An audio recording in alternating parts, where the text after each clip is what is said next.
I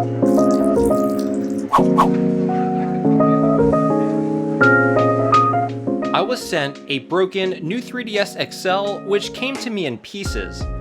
Actually, I was sent two new 3DS XLs. This one is all together and appears to be in good condition, but it won't turn on.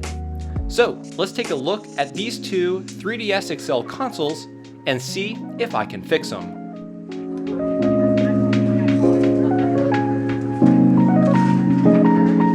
Hey everyone, how's it going? My name is Tito and welcome to Macho Nacho Productions. Today I have a bit of a different video. I was sent two new 3DS XL consoles, but there's a caveat. Both aren't working. The first one was sent over from West Virginia here in the United States by John and his daughter. John indicated he was attempting to repair the lower screen and ran into some issues trying to put it back together. So hopefully with some luck I can pick up where he left off and successfully fix it. Now the other 3DS was sent to the channel by Manuel all the way from Switzerland.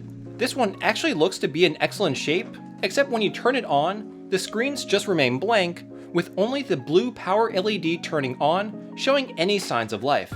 I actually tried a few things I read online to get it working, like performing a hard reset, or simply removing and reinserting the battery, but nothing seemed to work. The unit does get power as indicated by the blue LED, and it charges, so I'm thinking there could be an issue with the motherboard. I have to say though, I'm actually pretty excited to work on these because I've never owned a 3DS before or played any of its games. I'm really hoping we can get at least one of these to work. So without any further ado, let's dive right into repairing these 3DSs. I want to first start with John's gray 3DS and attempt to put it back together to see what I'm working with. My biggest worry is something could be missing since this console was shipped already disassembled. I'm most concerned about missing screws since those are extremely easy to misplace. And speaking of the screws, there are a lot of them, and quite a few different kinds. So first order of business is to sort them by size to see what we have.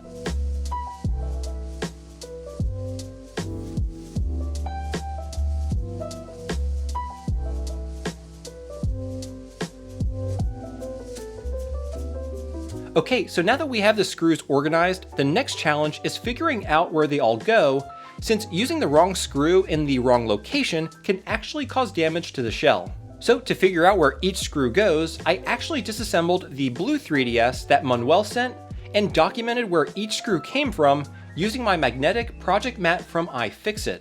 This magnetic board is such a crucial tool that I always use whenever I disassemble a console. It keeps the screws secure because it's magnetic, and it also helps to keep them organized. So here on the bottom two rows are all the screws from Manuel's blue 3DS, and I literally copied all the locations and organized the screws of John's gray 3DS on the top two rows. And thankfully, there were no screws missing. I actually didn't need to buy the extra set that I got here. Okay, so now that I know where all the screws go, let's start to assemble John's gray 3DS. Here we have the top half, and the first thing I did was remove this aftermarket clear protective cover. I then proceed to install the home button, followed by its silicone membrane, and then the button PCB. I then dropped in the microphone, which goes in easy enough. The next item is a sort of plastic midframe which holds the 3DS's NFC receiver used for Amiibo supported games. It simply snaps into place. Next, I went ahead and put in all the buttons and membranes.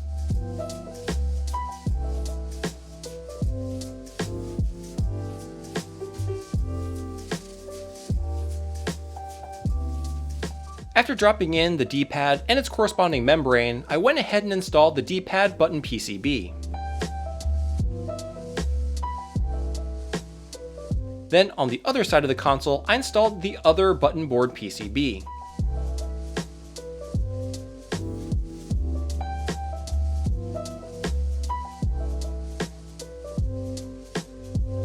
I then placed the cartridge reader over the D-pad PCB and secured it down with 3 screws. And now for the tricky part, installing the motherboard. This was probably the biggest pain of the entire installation. The biggest of which are these 3 flex ribbons that are all bunched together in this small corner of the 3DS. I unfortunately had to do this part off camera as you really need to awkwardly juggle everything and I really couldn't get a good angle. Once the bottom two flex cables are installed, you can carefully pivot the motherboard over so that it rests inside the 3DS shell. But be sure the motherboard isn't laying on top of any of the other cables. Case in point. I then began to fasten all 6 screws around the motherboard to secure it to the 3DS. And then, after that, I connected all the cables around the console to the motherboard. And there are a lot of them. I'm beginning to think the 3DS is quite a bit more difficult to reassemble than the Switch at this point. After that, I installed the analog stick module and then secured it with 2 long Phillips screws. I turned over the 3DS and gave it a quick test to make sure it was installed correctly. Okay, wrapping things up, I grabbed the rear shell cover and installed the L and R trigger flex cables to the button board and motherboard respectively. I then lowered the bottom shell onto the 3DS and secured a couple screws to keep it on temporarily. I installed the battery and then turned the console on. Okay, it turns on, but the bottom screen is definitely damaged. It looks like maybe some liquid got in between the digitizer and the LCD. The D-pad was also giving me some issues with both the left and up directions not being very responsive. Incredibly, the digitizer still worked, but the biggest issue is the top screen which wasn't turning on. This could be caused by a damaged ribbon cable, and sadly I don't have a spare one on hand to replace it. So there are quite a few things wrong with John's gray 3DS, but at least it seems the motherboard is working. Which got me thinking, what if I replaced the motherboard in Manuel's blue 3DS with this working one? So I removed the motherboard from John's gray 3DS, which we just put together, and then installed it into Manuel's.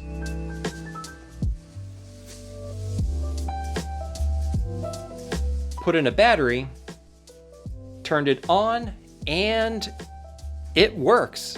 So something must have been wrong with Manuel's motherboard, but I'm curious what it could have been.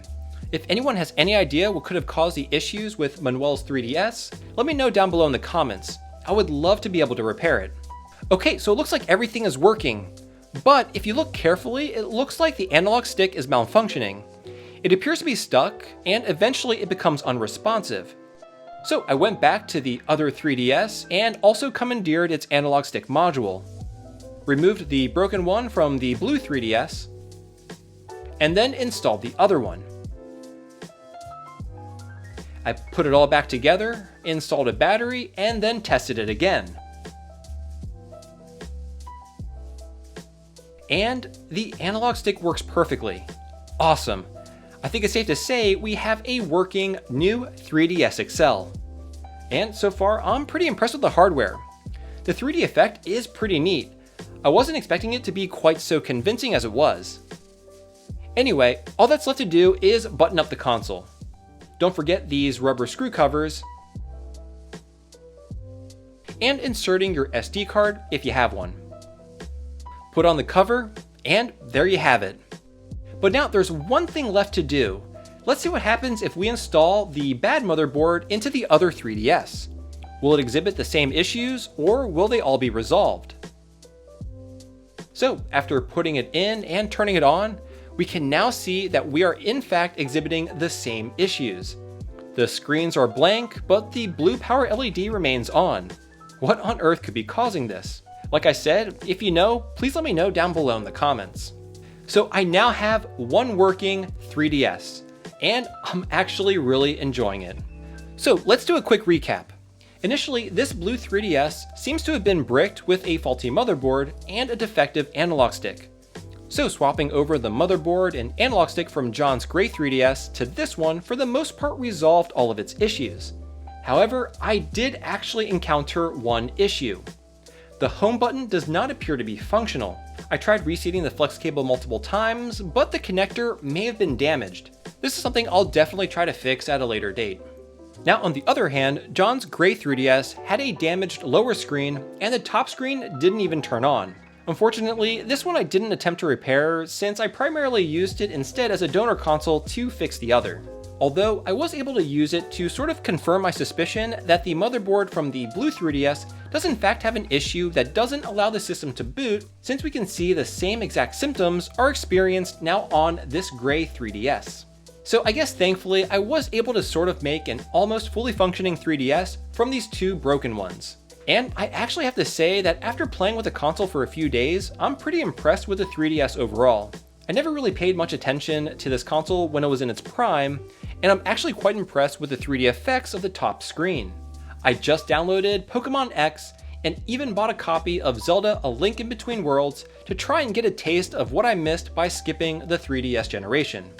If you have any recommendations for must-play games on the 3DS, please let me know down below in the comments. Well, I hope you found this video fun and entertaining, and I just want to give a huge thank you to John and his daughter, as well as Manuel, for sending me their 3DS consoles. I'll definitely be putting them to good use. Anyway, thank you all so much for watching, and I look forward to seeing you in the next one. Until then, see you all next Thursday.